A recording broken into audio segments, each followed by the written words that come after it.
Preparation scratch से start करनी है ना कि identify your strong subject and weak subject. और अगर आप वीक पे बहुत ज़्यादा फोकस करने लगे मिड प्रिपरेशन में, ये रहेगा कि आप मेरी लाइफ बर्बाद है। मैं जब क्लास 11 में था, मेरी रिपोर्ट कार्ड आप देख सकते हो। तो नमस्कार दोस्तों, मेरा नाम रोहित शॉ है। करंटली मैं IIT दिल्ली के मैथमेटिक्स एंड कंप्यूटिंग ब्रांच का स्टूडेंट हूँ।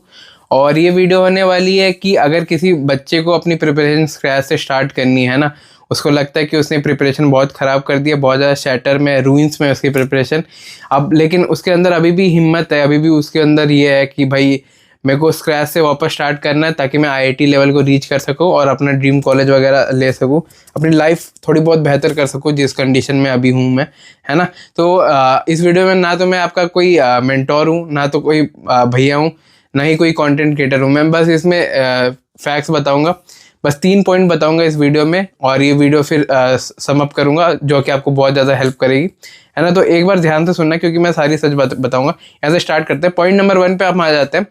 पॉइंट नंबर ये है कि identify your strong subject and weak subject. बहुत बच्चों का ना ये होता है कि केमिस्ट्री उनको अच्छा लगता है, केमिस्ट्री पढ़ना उनको अच्छा लगता है, उनका स्ट्रॉन्ग सब्जेक्ट ये होता है। बहुत बच्चों का ये रहता है कि मैथ्स उनको अच्छा नहीं लगता, है ना, कि मैथ्स अच्छा नहीं लगता, मैथ्स में ध्यान कम देते हैं, क्लास में भी पढ़ाते हैं, लेकिन सबसे ज़्यादा मोरल टफ डाउन होता है जब यार क्लास में पढ़ने के बाद भी क्वेश्चन नहीं होते। तो वैसे को मैं बोल रहा हूँ कि वीक सब्जेक्ट है जिसमें आपको इंटरेस्ट बहुत कम है, आपको पता है कि इससे मेरे को स्कोर कम आएगा। और ऑन द अदर हैंड जैसे केमिस्ट्री सब्जेक्ट है कि भाई IOC OC पढ़ना मेरे को बहुत अच्छा लगता है, मैं पूरे दिन रात पढ़ सकता हूँ, है ना, फिजिकल के क्वेश्चन अच्छे लगते हैं। तो ये बात है कि देखो, स्ट्रॉन्ग वीक को स्ट्रॉन्ग करेगा, ये मेरा पॉइंट है। जैसे आप ऑनलाइन तैयारी कर रहे हो, कहीं से भी तैयारी कर रहे हो, तो एक जो बच्चा होता है ना, बच्चे की मैं माइंडसेट बताता हूँ, मेंटालिटी बताता हूँ। वो ना क्या करता है, वो जनरली पढ़ने का मन नहीं करता बहुत बच्चों को, कि भाई वो नेगलेक्ट करते हैं कि अपनी पढ़ाई वढ़ाई, उनको पता है कि यही है, उसको पता है, मतलब सब कुछ पता होते हुए भी वो नेगलेक्ट करता है पढ़ाई। तो जो आपके स्ट्रॉन्ग सब्जेक्ट है जिसमें आपको इंटरेस्ट है, आपके लिए फिजिक्स भी हो सकता है वो, है ना, तो वो आपको क्या करेगा, वो आपको इनिशियल मोमेंटम गेन करने में मदद करेगा, जो कि आपकी प्रिपरेशन में बहुत ज़्यादा हेल्प होगी, है ना। और स्ट्रॉन्ग और वीक का कम्बिनेशन बना के चलना। जैसे आप समझ लो कि एक दिन है, उसमें 6 घंटा है, तो आप केमिस्ट्री को 5 घंटा इजीली पढ़ सकते हो, है ना। केमिस्ट्री बहुत इजीली आप 5 घंटा कर सकते हो। समझ लो ऑनलाइन अगर PW से क्लास ले रहे हो तो 2 लेक्चर, है ना, 2 लेक्चर आप इजीली ले सकते हो। तो एक काम करो, स्ट्रॉन्ग और वीक, जैसे मैथ्स आपका वीक सब्जेक्ट हो गया, वीक एक ले लो, है ना। 6 घंटे में से 5 घंटा केमिस्ट्री, 1 घंटा मैथ्स। तो इससे क्या होगा ना, जो आपका वीक है वो भी थोड़ा थोड़ा होते रहेगा।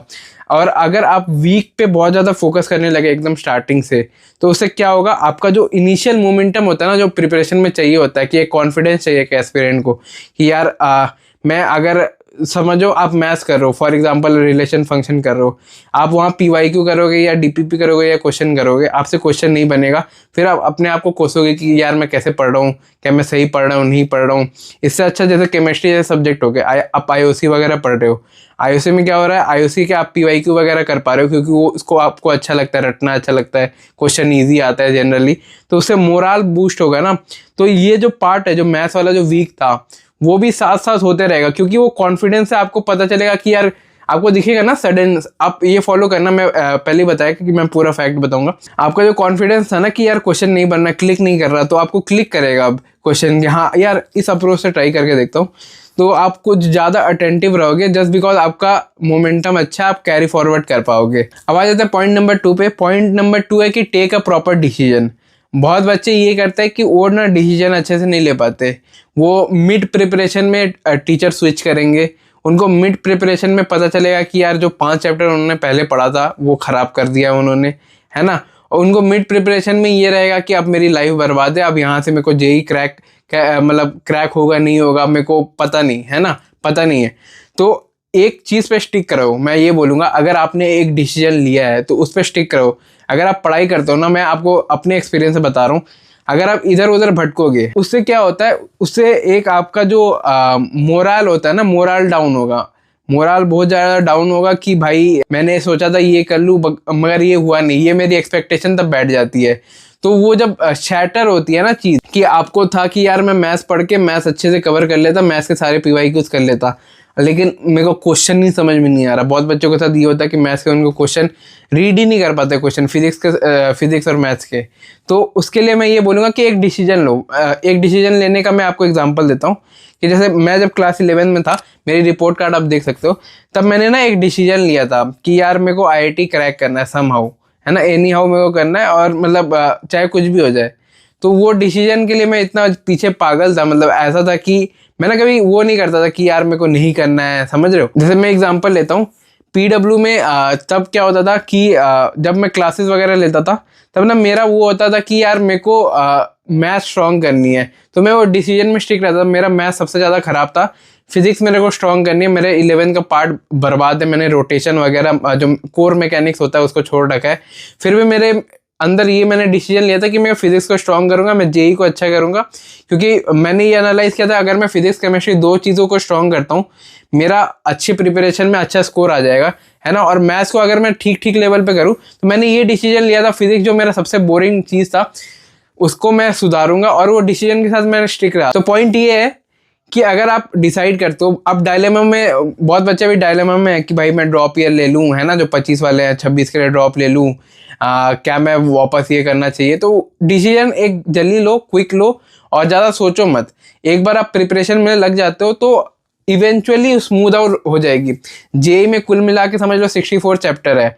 अगर आप सोचते हो कि यार मैं अगर इस टीचर को फॉलो करूंगा मेरा मतलब कुछ भी रीजन से प्रिपरेशन बर्बाद है, तो आप सोचो कि यार आपने कुछ करा नहीं है। 64 में से आपने कितना चैप्टर अच्छे से किया, आप बताओ, नंबर में बताओ, 3 4 5 आप कमेंट करके बताओ, है ना, कि आपको पूरा कॉन्फिडेंस है कि मैं JEE एडवांस के क्वेश्चन अगर मैं आपको दे दूँ अभी इसी वक्त स्क्रीन पे आप कर लोगे, है ना। मेरे को वो कॉन्फिडेंस चाहिए।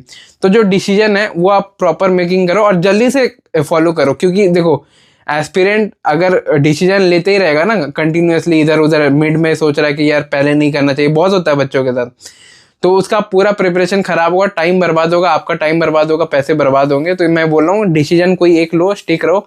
अगर आपको नहीं पता कि कौन सा डिसीजन लेना है, आप कमेंट करके पूछो, या तो बच्चे आपस में हेल्प कर सकते हो, या तो मैं आपको रिप्लाई कर दूंगा। मैं खुद भी बैच का स्टूडेंट था, तो मैं आपको बता दूंगा कौन सा सही है। पॉइंट नंबर 3 ये है, और ये आखिरी पॉइंट होगा वीडियो का, कि develop an habit of watching lecture continuously for hours. इसका मतलब ये है कि देखो आपके पास ना, आप क्या होता है, बहुत बच्चे स्कूल से है, बहुत बच्चे कैसे भी है, उनकी ना हैबिट नहीं है कि लेक्चर बहुत ले। वो ना मैं पहले करता था, एक लिस्ट लेता था कि भाई मेरे को 4 लेक्चर दिन में करना है, और मेरे से 2 भी नहीं होता था, मेरी हालत ख़राब हो जाती थी, मेरे को नोट्स बनाने में दिक्कत आती थी, और बहुत कुछ टीचर ने ये इंपॉर्टेंट बोला इसको लिखना है, पॉज करो स्क्रीन को, फिर लिखो कॉपी में, फिर पॉज करो, फिर लिखो, फिर पॉज करो, फिर लिखो। फिर मैं जब DPP का टाइम बहुत कम बचता था, लाइक DPP का टाइम नहीं बचता था, कुछ कुछ क्वेश्चन में ऐसे होते थे कि यार 50 से 60 मिनट लग रहे हैं, है ना। तो उस पॉइंट में मैंने ये किया था कि यार मैंने ये देखा कि I should focus both on quantity and quality. बच्चे ये करते हैं कि बच्चे क्वालिटी पे बहुत ज़्यादा फोकस करते हैं। जब वो प्रिपरेशन स्टार्ट करते हैं ना, उनको लगता है कि अगर मेरे को प्रिपरेशन स्ट्रॉन्ग करनी है सच में, तो वो क्या करते हैं, क्वालिटी पे स्टार्ट से फोकस करते हैं। लेकिन उनके साथ एक दिक्कत ये होती है कि उनके पास बहुत टाइम कम बचता है, उनका 11 बर्बाद हो रखा है। अगर अभी से वो क्वालिटी पे फोकस करेंगे तो आप इवेंचुअली देखना कि JEE के पहले आपका सिलेबस बहुत बच जाएगा। और मेंस के लिए स्पेसिफिकली आपका सिलेबस कंप्लीशन होना बहुत ज़्यादा इंपॉर्टेंट है, वरना आप बहुत कुछ मिस आउट कर जाओगे, क्योंकि मेंस में वैरायटी से क्वेश्चन पूछते हैं और इजी टाइप के क्वेश्चन पूछते हैं। ऐसा नहीं कि कोई हार्ड क्वेश्चन कभी एक आध आ गया किसी चैप्टर से, है ना, बहुत सारे इजी टॉपिक्स भी होते हैं, आप वो स्किप कर दोगे इसी चक्कर में। तो बात ये है कि अगर आपके साथ जो ये दिक्कत होती थी, मैं भी सेम फेस करता था, तो मैंने ये किया था, जब मैं प्रिपरेशन को एकदम स्टार्टिंग में स्क्रैच से स्टार्ट कर रहा था, मैंने फोकस किया कि मेरे को क्वांटिटी पे फोकस करना है। फॉर एग्जांपल जैसे मैं आपको एग्जांपल देता हूँ, मैंने स्टार्ट किया था जैसे मोल concept, atomic structure, periodic table, है ना, केमिकल बॉन्डिंग, ये 3-4 चैप्टर है। मैंने ये सोचा था कि 2 दिन में मैं इस स्ट्रेच में ये कवर करूँगा, है ना, 4 चैप्टर कवर करूँगा। फिर या तो कोई मॉक टेस्ट वगैरह DPP वगैरह दे दिया, तो उससे मेरी प्रिपरेशन हेल्प हो गई, है ना। तो मैंने ये सोचा था कि क्वांटिटी पे फोकस करूंगा, फिर जैसे क्वालिटी बढ़ाने का होता है, जैसे मैथ्स के क्वेश्चन नहीं होते, तो उस पर मैं सेंगेज वगैरह में जम करता था कि भाई इस चीज़ में क्वालिटी चाहिए, इस चीज़ में क्वांटिटी चाहिए। तो मैं फिजिक्स और केमिस्ट्री के बहुत सारे चैप्टर को क्वांटिटी वाइज करता गया। मैंने ये ध्यान नहीं दिया कि मेरे को हर एक चैप्टर का PYQ करना है, मेरे को इरोडोव करना है, सेंगेज करना है, SCV करना है, और जिस पे मेरे को लगता था जो मेरा वीक टॉपिक है ना, उसी को मैं बस स्ट्रॉन्ग करता था। तो बात यह है कि जो आपका आप आइडेंटिफाई करो सबसे पहली चीज़ तो कि आपको किस चीज़ पे क्वांटिटी पे फोकस करना है। अगर आप जेई के एस्पिरेंट हो तो आप केमिस्ट्री पे क्वांटिटी कर सकते हो, जो मैंने किया था कि भाई मैंने उसको बल्क में किया था कि मेरे को 2 दिन है, मेरे को सारे लेक्चर देखने हैं उसके, तो वैसा। और वो सारे थियोरेटिकल चैप्टर होते हैं ना, तो बहुत इजीली हो जाते हैं। और दिमाग में एक जो इनिशियल पुश चाहिए होता है ना कि बूस्ट करने का, कि मैं प्रिपरेशन सही करूँ, तो मेरे को ऐसा था कि भाई 60 में से 4 चैप्टर तो मेरे हो गए। तो ये बूस्ट करके मैं मैथ्स पे जंप करता था। मैथ्स में मैं ये करता था कि पहले लेक्चर देख लिया, फिर मैं पीवाईक्यूज देखता था कि भाई ऐसे ऐसे क्वेश्चन आ रहे हैं, फिर मैं जो सेंगेज की इलस्ट्रेशन में जो सबसे क्लोजली रिलेटेड है ना वो क्वेश्चन, तो उसके सॉल्यूशन पढ़ता था और ये अप्लाई करने की कोशिश करता था मैथ्स जैसे सब्जेक्ट में। फिजिक्स में भी जैसे कुछ काइनेमेटिक्स वगैरह मेरे को 1D 2D अच्छे से आता था, मेरे को ठीक लगता था वो। और बाकी जैसे वर्क पावर हो गया, सेंटर ऑफ मास हो गया, तो सेंटर ऑफ मास का तो मैंने स्किप कर दिया था, और उस पर भी मैंने क्वांटिटी पे फोकस किया था, जो मैं आपको बताया। जो उसके लेटर वाले चैप्टर है ना, बहुत बच्चे वो स्किप कर देते हैं, थर्मो, ग्रेविटेशन, एसएचएम, वेव्स, है ना, ये जो 4-5 चैप्टर है, स्टेट्स ऑफ मैटर मेरे को याद आ रहा है, तो ये कुछ चैप्टर थे जो मैंने क्वांटिटी पे फोकस किया कि ये जो मैकेनिक्स के लेटर हाफ का 11th वाला पार्ट है, इसको मैं स्ट्रॉन्ग करता हूँ क्वांटिटी वाइज, बाद में इसके क्वेश्चन वगैरह मैं स्ट्रॉन्ग कर लूँगा। तो वैसे वैसे करके मैंने अपनी प्रिपरेशन बचाई, और इवेंचुअली ये जो बच्चा था जो कभी फेल हो गया था 11th में, वो आज आईआईटी दिल्ली में। अगर आपको इस वीडियो में कुछ भी अच्छा लगा है, कुछ भी पॉइंट, मैं आपको सारे जो नोट्स वगैरह होते हैं ना मेरे जेई टाइम के, मैं व्हाट्सअप चैनल पे अपलोड कर दूंगा बहुत जल्द। एम करते हैं इस वीडियो का 1.5 के लाइक्स, मतलब अगर आप करो तो सही है। अगर आपको वीडियो पसंद आई, कंटेंट में कोई भी दिक्कत है आपको, मतलब ऐसा है कि आपको समझ में नहीं आ रहा कि टीचर आप डायलेमा में जो पॉइंट नंबर 2 में बोला डिसीजन नहीं ले पा रहे हो, तो एक बार कमेंट करके मेरे से पूछो, मैं जो आपको बता दूंगा वो एक बार एनालाइज करके बता दूंगा स्ट्रिक्टली। मिलता हूँ किसी और वीडियो में, बाय बाय।